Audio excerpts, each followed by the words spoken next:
فلک میدان آزار است نمی گویی نمی دانم.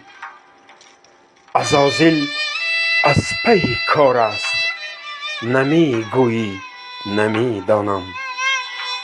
دل از دیواری دستی آدمی پیوسته دلتنگ است. چه غوغا پشت دیوار است نمی گویی نمی دانم.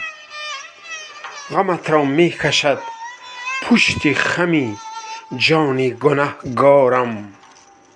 سعادت دشت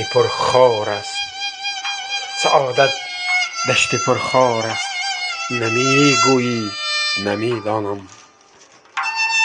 غزلها را کشیدم در ورقهای تنی خاطر. نخش از چنگ گلزار است نمی گویی نمی دانم. نهالی که مرا دادی از آن باغ کمال خود، درختی شعری پربار است نمی گویی نمی دانم.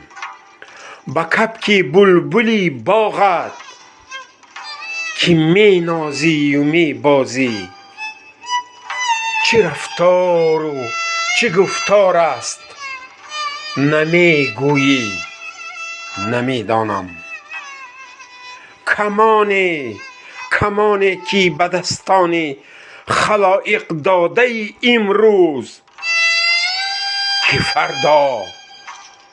فردا ملک تیربار است نمی گویی نمی دانم.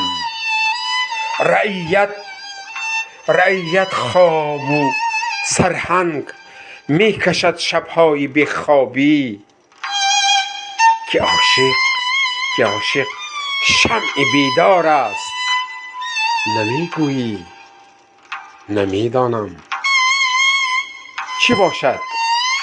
چه باشد علت این آمد و رفتی که ما داریم، که مردن آخری کار است نمی گویی نمی دانم.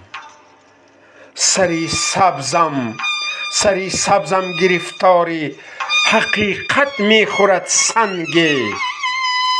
حقیقت روز دیدار است نمی گویی نمی دانم. با پیداور میان ابر یلدا راه